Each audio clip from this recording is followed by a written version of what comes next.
when Bryce, her brother, got diagnosed with Brugada Syndrome, it kind of, I don't want to say peace was added, but there was an answer to our question of what happened to her. Yeah. And from there, the emotions, I think that kind of kick started our healing, because until that point, we didn't know what we did.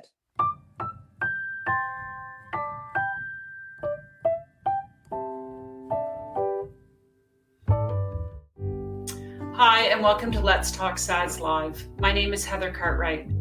My guest today is Lia Olmsted, mother of 5 from Carleton Place, Ontario, and the founder of Love for Reese Foundation. In 2021, Lia and her husband Fred suffered the devastating loss of their 2-year-old daughter Reese to sudden cardiac arrest. They soon discovered that Reese was born with Brugada Syndrome, a diagnosis later found in their 4-year-old son Bryce.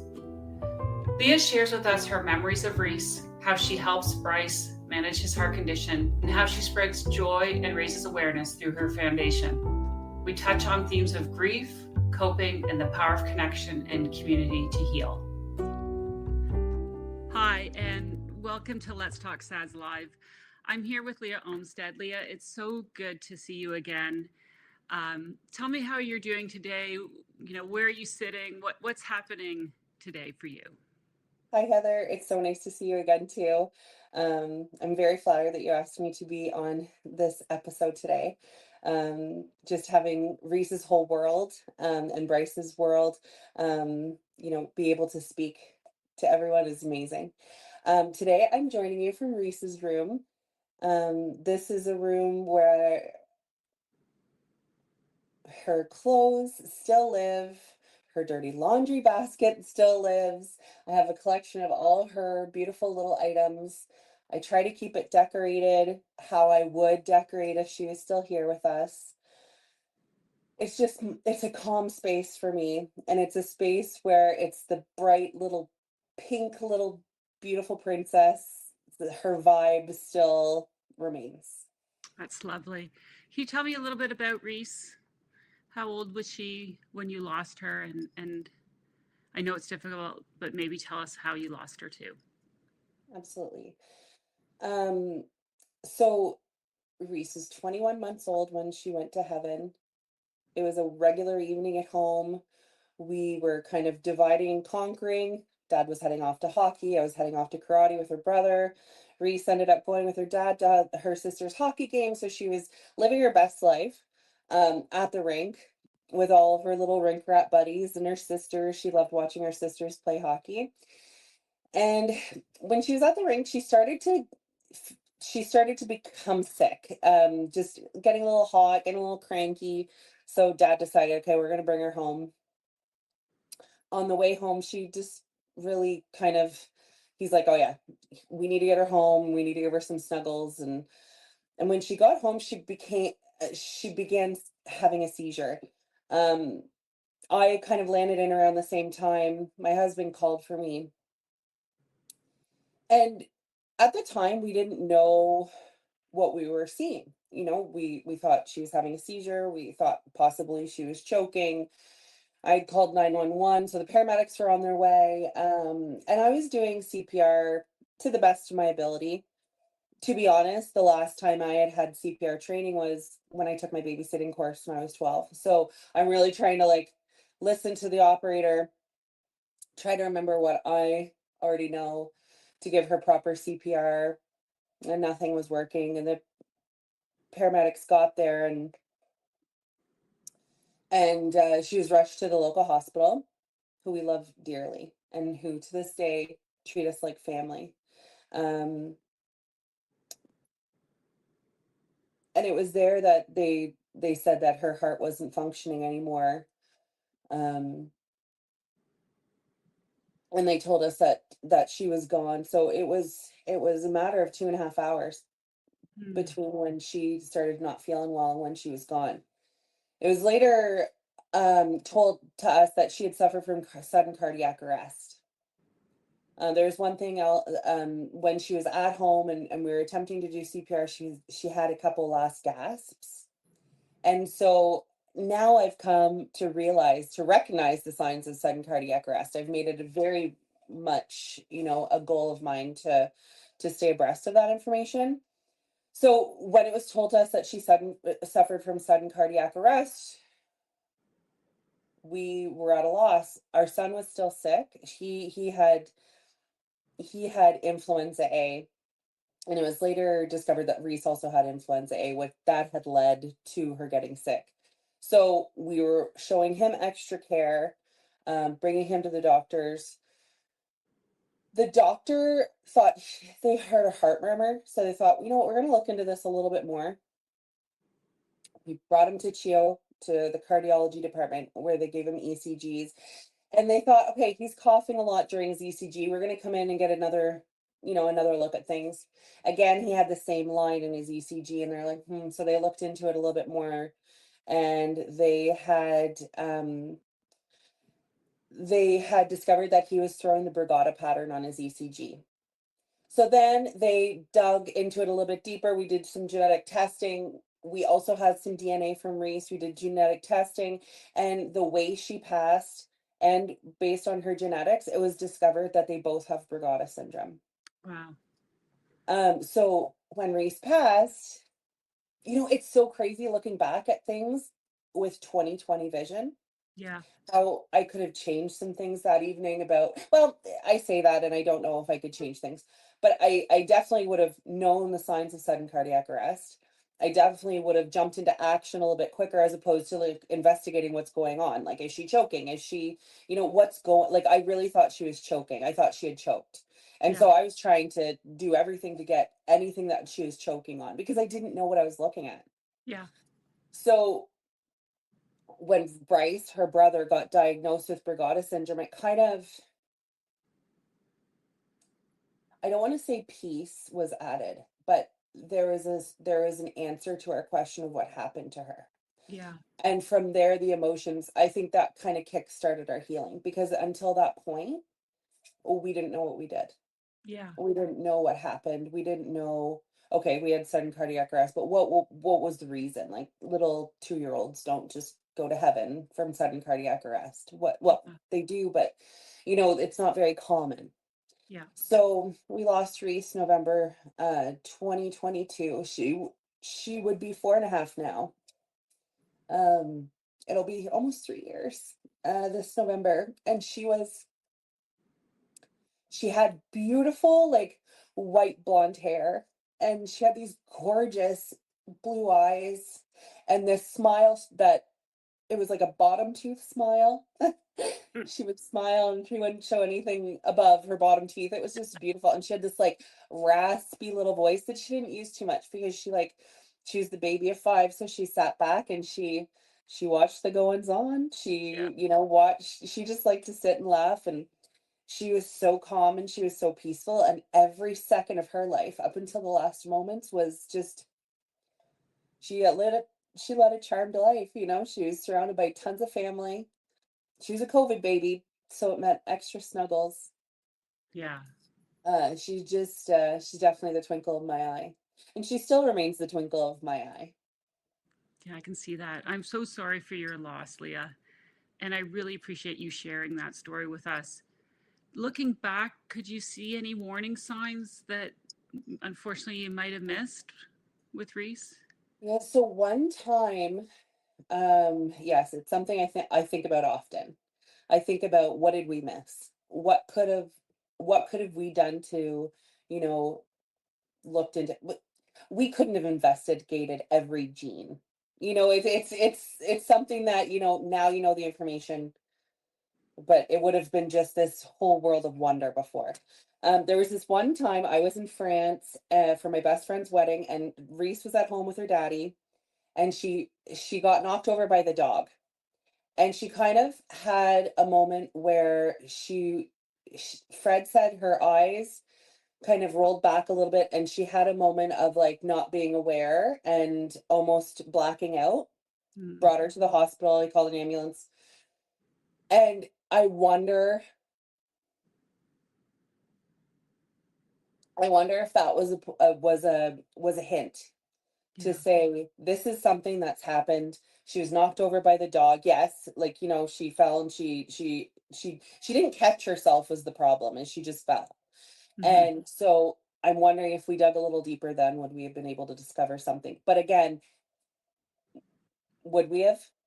Well, you just assume you've got this happy, healthy little girl. Exactly. So, Exactly. and you sound Yeah. like such attentive parents. Even Oh, to catch that, even to notice your husband to notice that and go to the hospital. I mean, you're doing all the right things. well, thank you. I I have peace that we handled everything right. I just wonder because I'm going to share something with you that that I've felt since she was born, that there's something wrong. Mm. But I thought it was in her development. Hmm. I thought I had brought her to a pediatrician. She had been referred to a pediatrician around her 1 year mark because I was worried that she wasn't really hitting her milestones. Like, meaning like she wasn't really getting up and running yet, or she wasn't walking on her own yet. She was, but she was the baby of the family. There was four siblings here with her and a mom and dad who just held this child, and anything she wanted, she got. Like, not material items. I just mean like, just if she squawked, it was like all eyes on her. There's many people surrounding her. So that's what the pediatrician said. She's just the spoiled baby of the family. And so I was always like watching, like, I wonder why Reese isn't walking, like, and so we'd work on, walking along the couches and stuff like that. But I always had this gut feeling there was something wrong. And now I wonder, was that my gut telling me I should have listened to my gut a little bit more for the cardiology stuff? But again, I don't know. But it's a feeling I always felt there's something up, and but I never had any direction. Like, I never had any. Anyways, that's just something that I've internalized, and Of course, you'd be looking back. I'm sure you yeah, would, right? Of course, you yeah, would. yeah. Getting that diagnosis Mhm. post the event and having now the diagnosis for Bryce, how has that changed that for Bryce? And what do you talk to him about it? Like, how do you approach it with him? How old is he He's just now? turned 7. Yeah, so he's a young Hmm. guy. Like, what Hmm. do you say? And how do you sit with that now, having that diagnosis for him? Sure. So, knowing what can happen, I went into, full protect mode. I I'm working on the helicopter mom thing. I'm actually, he has his first birthday party coming, or not a first birthday party coming up, but another birthday party coming up this weekend. And I told the parents, okay, I think Bryce wants his mom to not hover over him a little bit. So I'm going to actually just park on the street, read my book, do a little work, whatever. I'm here if anything happens, but I want to give him the freedom to be a normal kid with his friends. So I'm making tiptoes, but when I first found out about Bryce, I wanted to do all the things to protect him. And of course, like, and we do all the things to protect him. So the amazing people at the um, Mikey Network provides AEDs for people with cardiology issues, which I'm sure you're very familiar with. But they had provided Bryce with his own portable AED. So he travels with his AED everywhere he goes. Um, he is on quinidine, which is an antiarrhythmic medication, 4 times a day. It's a layer of protection. So if he were to have an arrhythmia, Um, it would help throw his heart back into a regular pattern, or avoid his heart going into an irregular pattern. He hasn't had an episode, so we don't actually know how he'll behave. But for now, it's a layer of protection. Hmm. So, and he's under constant parental supervision. So, like, I'm always on, like, with him. I'm really trying to give him some space now, but when he was diagnosed, he was 4. So I was right beside him all the time. He has a loop monitor that's implanted in his chest so that it monitors his heart rhythms, and any if he has any episodes overnight, that kind of thing. Chio is made aware. He goes to his cardiologist quarterly to have just his regular checkup. He gets some ECGs, he gets his weight taken, mom gets to talk to the doctor about any of my concerns. Dermatology was a concern the last time, just because quinidine can actually make you sunburn quicker. So just, they're always there to talk about every facet of his condition. Um, he's so supported. So this is a lot, right? For a 7-year-old to take on. This is a lot. Okay, I've got to go to my doctors all the time. So we've really come up with terms that are appropriate to him. So when he gets his Holter monitor on overnight after his cardiology appointments, he's his robot. He's a robot. He has his robot chest on. And he goes to school and he shows his friends his robot chest and he tells them about it. He's very open with having conversations about his condition. And I think that's, everything kind of starts at home, but I think just the support we've had along the way with the Roger Nielsen House, CHEO, um, any kind of supports that have been there. He went to art therapy for a while. We are always encouraging him, just like talk about your feelings, talk about this, and let's try and normalize it in your life because it's going to be a lifelong thing. You're always going to have this. So we need to learn to move forward with it and walk with it as opposed to it just kind of all consuming us and hiding things. Um, so he's so great. He's such a happy kid. He's so outgoing, and he was actually just featured on the CHEO telethon, the last CHEO telethon that he was one of the featured stories. So he was able to share his story and he was able to talk about himself and he was able to talk about Reese. And I was just so proud of him to be so candid. And, maybe he helps someone else with maybe a condition like his or not a condition like his. Just be a little bit more accepting of what's been dealt to them and, embracing it that, we're all a little different. He has a special heart.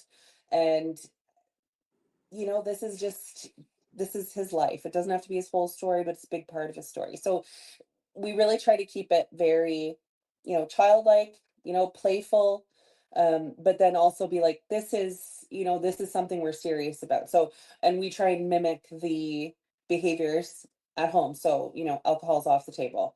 Um, Coffee. I always say, like, mommy has one coffee a day, extending a little go-go juice, but we can't have a ton of coffee. And, we can't have, sorry, I'm the genetic carrier to him. Hmm. So I mimic his condition. So I'm saying, oh, well, when we choose like a special drink, we like, so root beer is the big special occasion drink because it doesn't have caffeine in it. So he's like, oh, does this mean I can have a root beer? Or he, before he has a sip of anything, he always checks, is there any caffeine in this? Anything that artificially affects his heart with food, so we mimic that behavior at home. We just say, okay, we have to be careful with this. Like, we can't eat too much, chocolate or candy. It might get us like, really worked up, that kind of thing.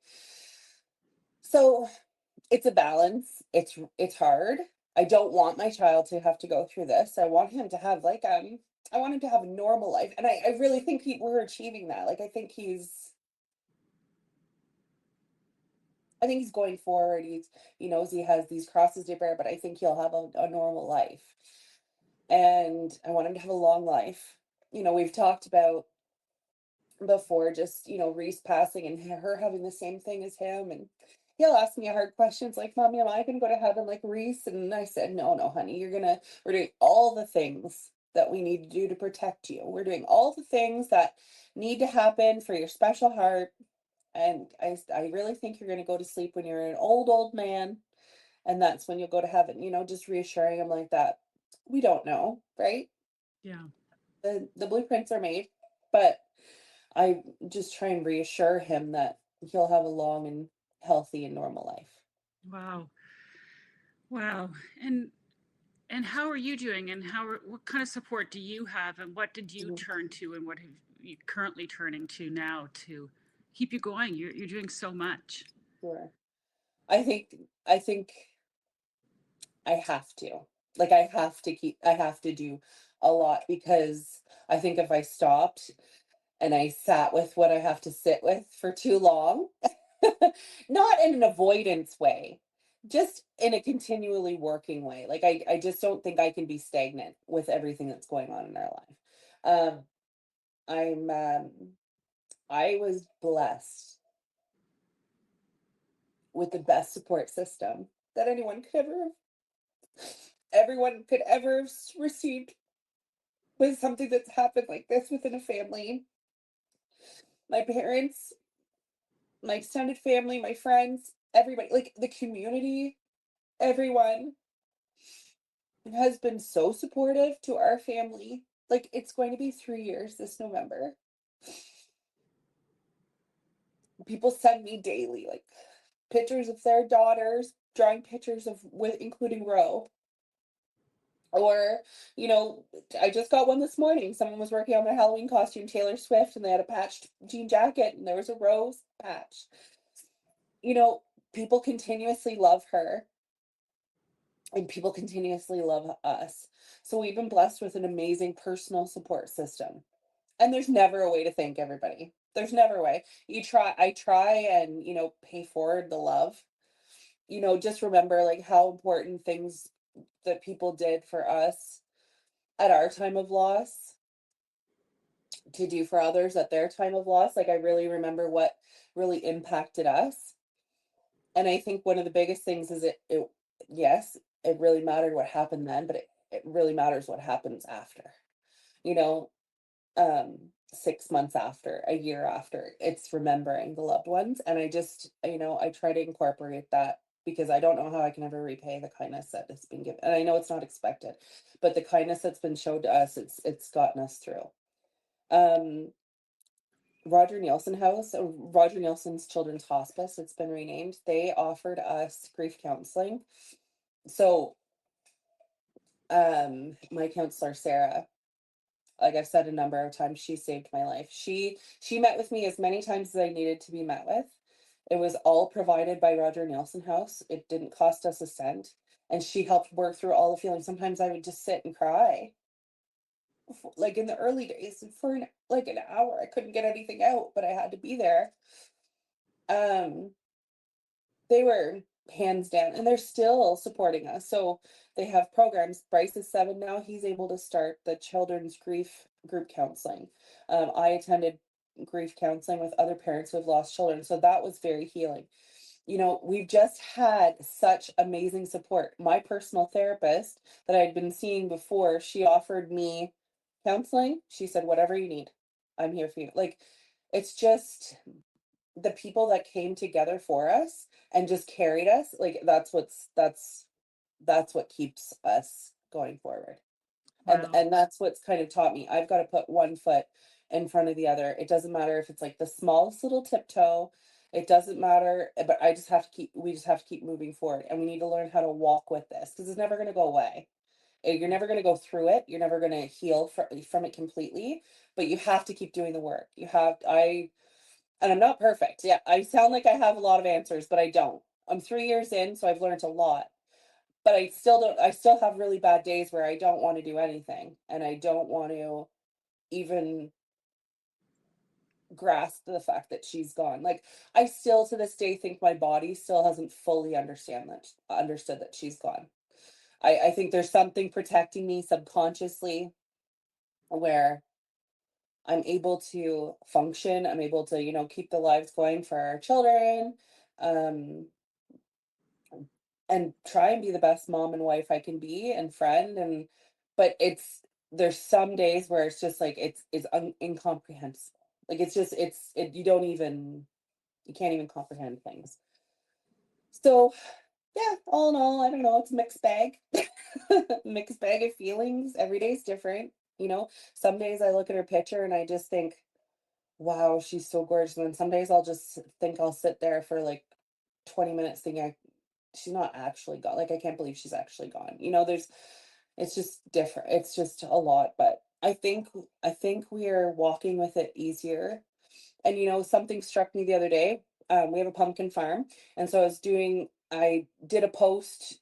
Well, sorry, I brought some pumpkins down to her gravestone, and we had gotten some fall flowers from a gardener friend of ours, and so I was doing that nice assortment. And then I on her foundation's Instagram, I took a picture and I said, "Happy fall, Reese." And I was like, wow, like for a minute, I just like celebrated something with her without this need to be like last fall with Reese. this is what we did. I've always like I felt like my life stopped at the couch that moment when she took her last gasps. But now I feel like life is trickling on and I'm able to include her in celebrations without only remembering the sadness. If that Right. makes sense? Yeah, it makes sense. She's incorporated still in your life and you're still Yeah, celebrating with her. yeah, Yeah. yeah, Wow. And you have done so much in this short amount of time, but can you tell us about starting your foundation, Love for Reese, and Chasing Smiles? How did that get started, and how, what is that giving back? Because you've been doing so much, as I said. But maybe you could share that with us. sure. So when she passed away, our friends created this foundation for us. Like they kind of made the footprint. They got a logo for us, they made the bank account, and they gave us kind of the framework. And at the time I was like, well, thank you. Like I appreciate that. What a beautiful gesture. And then a few months after Reese had passed, I kind of started getting ideas of what to do with the foundation. What can we do? How can we do this? As I was getting more strength and more energy, I thought, why don't we keep her love and light alive by giving back to children in the community, our local community? We live in Carleton Place in Beckwith in Ontario, and it's a tight community. Um, and why don't we give back to the children in our community and so they can have the smiles like our Reese would have had. So essentially what we do is we fundraise through selling Reese gear on her website, or we do pop-up shops around. There's a beautiful people still hold fundraisers for us. We just had a golf tournament and like a mini tattoo pop-up shop in the summer where all the proceeds went to Love for Reese. Just people still think about hers, people still include her, and I think it's because of her important work in the community. They can actually see the kids being benefited.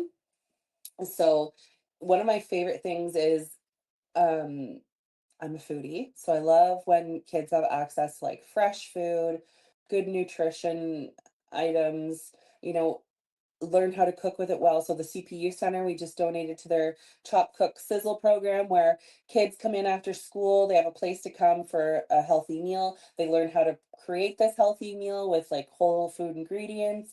So we just donated to that. We pay for kids to play hockey, do dance lessons. We just put in some buddy benches at the school Reese would have went to. We have a bursary at the high school Reese would have graduated from called the Ray of Sunshine Bursary. So I just want to sneak her into every little crevice in her community where we can help someone. Selfishly, I want to keep her light and her name out there, but I know it's in an unselfish way. So, um, but the time I get to spend on the foundation is my time with my girl. And I make sure when someone puts an order in, it goes out and it's pink and then there's sparkles and it's wrapped up with tissue and there's ribbon and heart stickers and it's fun and it's like shows her, it keeps her zest out there. And you know what? Maybe she hates pink. I don't even know. She was never able to tell me. She never told me what her favorite color was. I just imagine it's pink. But that's what I think of when I think of my little girl, is just this little beautiful precious little princess who her sparkly little personality. I just want to keep spreading that out. So um we just try to do that as much as we can. And we're coming into Christmas now. We take a big part of the angel tree program. We kind of fill the gaps of, say someone picks an angel tree and the little person is in love with Dora the Explorer. And the gift comes back and there's no Dora the Explorer items. Well, Love for Reese will go in and get a special gift for that. And I felt last year when I did that, I was shopping for Reese. And so as much as it's helping others, it's really helping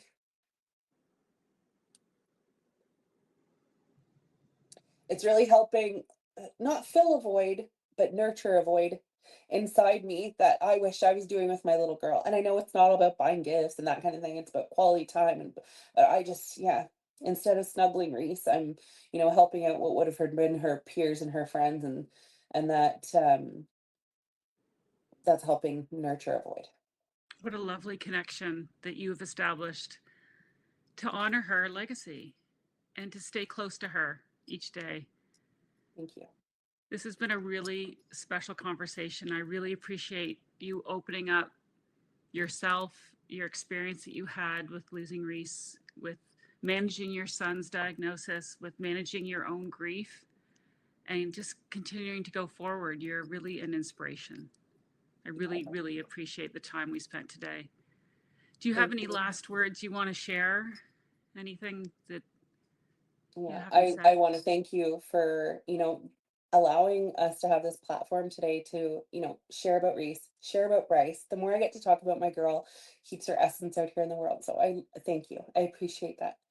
The other thing I just want to, on a last closing note, we offer free CPR courses through the Love for Reese Foundation quarterly, because it is my biggest mission now to encourage people to stay trained on CPR and learn how to use an AED. It doesn't need to be a weekend long course. It doesn't need to be hours long. It can be just something to take fear away, something to keep it front of mind. I really think it should be a must when graduating high school. I believe it should be a must to be refreshed every year.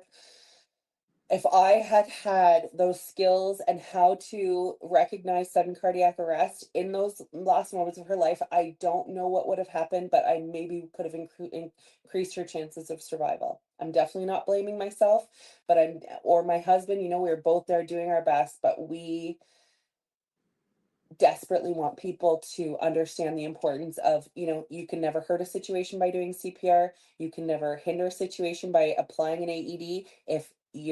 If your body doesn't need an AED, it will not function. Like, it will not actually provide the shock if it's not needed. There's no guesswork. You can only help. You can never know when you can help a neighbor. I just really encourage people, please, to stay up to date on their CPR training. That's a great message. This October is Sudden Cardiac Awareness Month. Uh, your foundation is offering free CPR lessons. We have a partnership with Action First Aid. We're Mhm, also offering free CPR lessons this month. mhm. So we'll put those links into the show notes so people can click through and access that. And I think I totally agree with you. If we can prevent more of these deaths, we are Mhm. getting ahead. So thank you. Absolutely. Thank you, Heather, for this. This is amazing. Thank you for this opportunity today.